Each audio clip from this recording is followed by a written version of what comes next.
How's it, everybody? It's Ulu. How's it? I hope everybody's doing good. Here's something for talk about.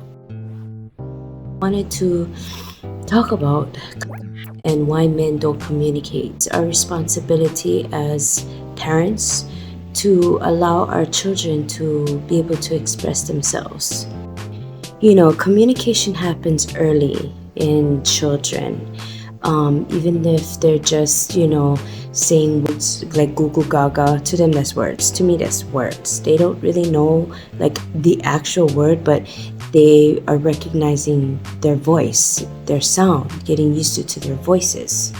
So why is it that we talk to them as babies, right, infants, and then when they start to be able to express their feelings and put their feelings and thoughts into words, why is it that we tell them to be quiet? Children should be seen and not heard.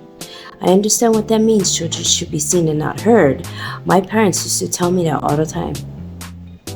In other words, actually, they mean that when adults are talking, there shouldn't be any children stepping into the conversation. At the same time, we as adults, we have to be careful what we're speaking in front of our children.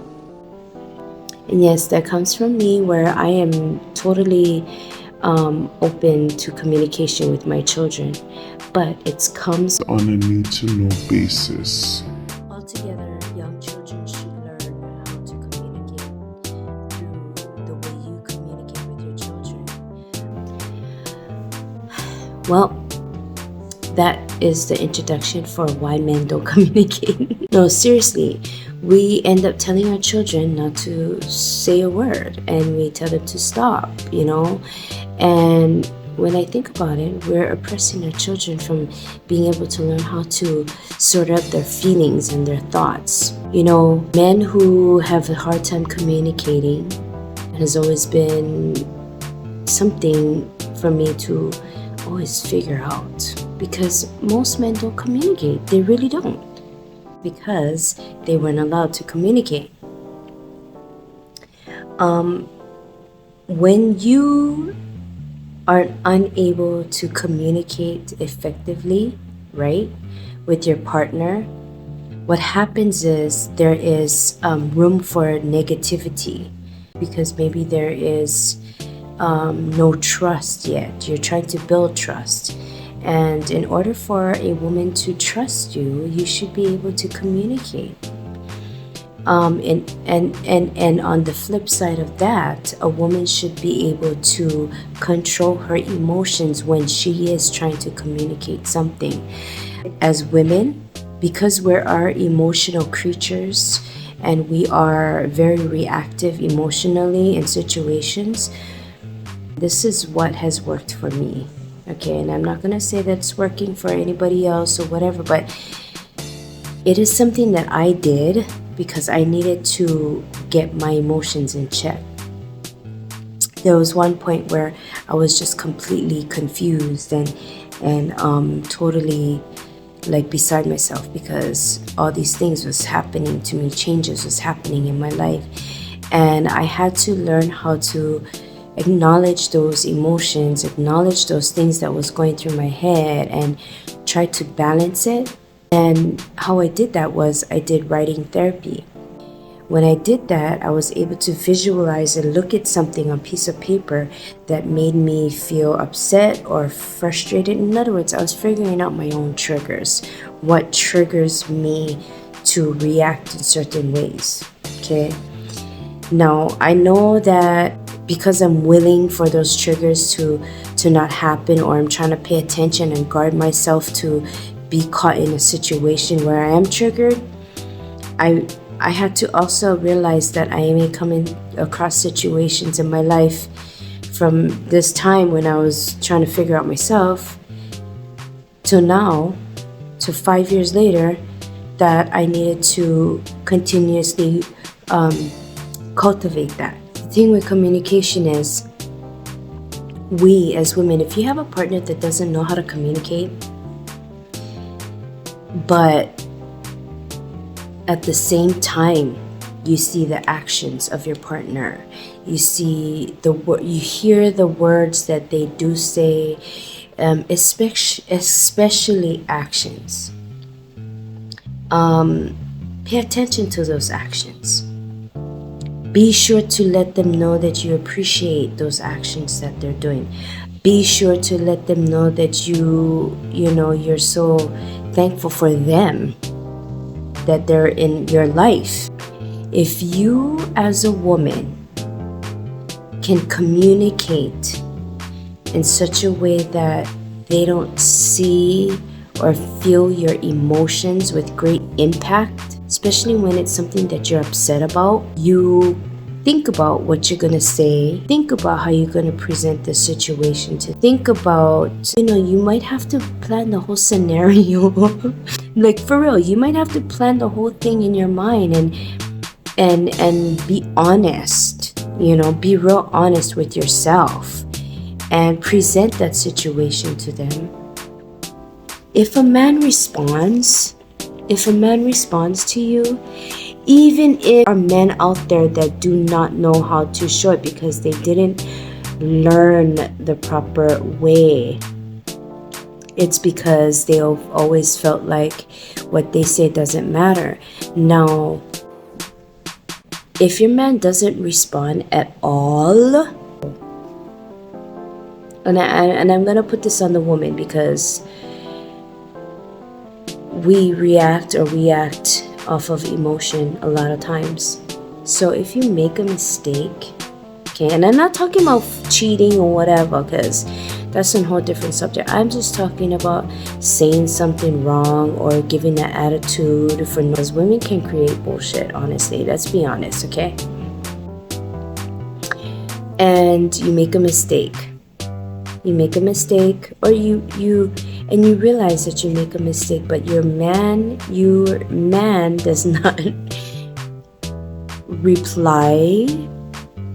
respond, even by words, texts, actions, or whatever, then okay, that's something to really look into and to think about. Like, okay, does this fucking guy really even care about me or whatever? You know what I mean? You have to make a decision. But if your man or yours reply or respond in their way, you should take that into consideration. Let me tell you, men can make you think of all kind of crazy stuff when you're into them. They can, believe me, and vice versa. It goes for men too. Sometimes their woman will give them a silent treatment or whatever, or not respond for a week or days or whatever, and just not even want to deal with it because she is in her own world of trying to figure out the situation herself. Now, getting back to allowing our children to speak and express their feelings and emotions and their thoughts. What is happening there is that you, with your guidance, you are teaching them to regulate their emotions and to sort out their thoughts about the situation.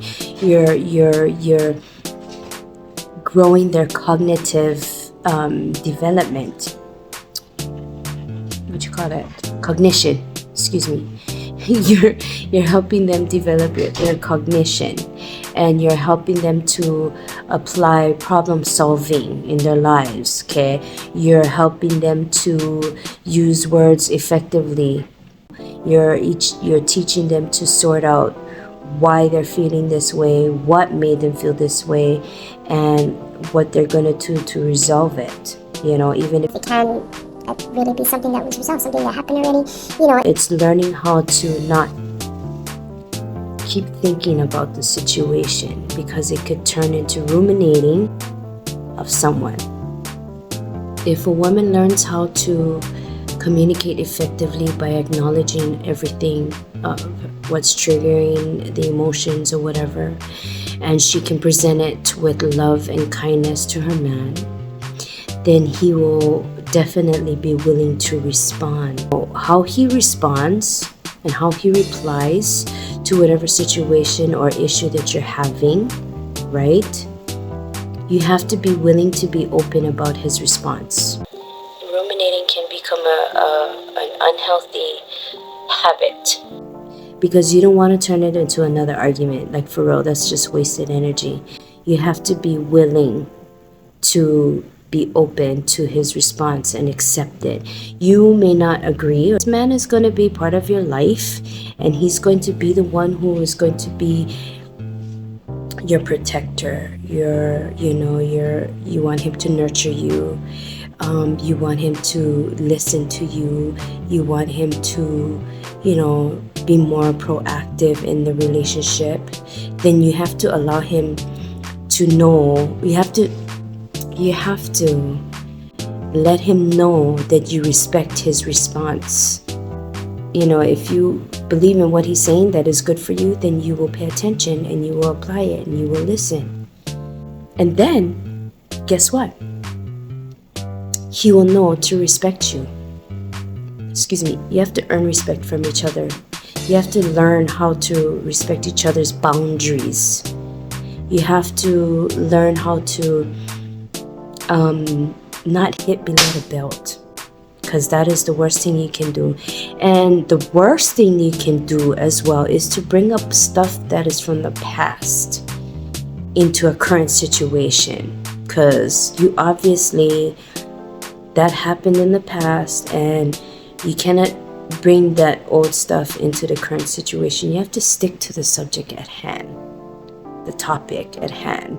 You cannot bring it up. If you forgive, then you forgive. But you have to be conscientious of that. And you know what? We're getting back to us. And I'm speaking from a single mother's point of view. I allowed my son to speak his mind and to tell me how he feels about a situation, letting me know how he felt about it. I allowed him to get his emotions in control. Right? And also allowed him to sort his thoughts and practice that habit of expressing himself honestly.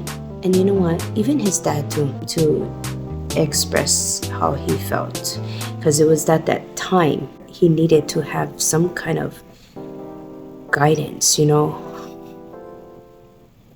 needed that male guidance. He's learned to respect women. He's learned to listen to women, and I'm not saying that he's perfect, please. Knows how to respect women, and he truly validates women's feelings about something. Also too, because he has 2 little sisters, and so he had learned to communicate, because he got to communicate with his sisters all the time. Jeez. So all in all, it is our responsibility as mothers, women empowerment.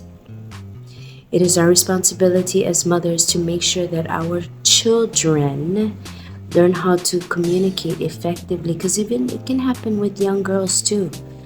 If you do not teach them to express themselves, they will be an emotional fucking wreck. Emotions and thoughts go hand in hand. There needs to be a balance in between them. If your thoughts take over your emotions, you have no empathy. You have no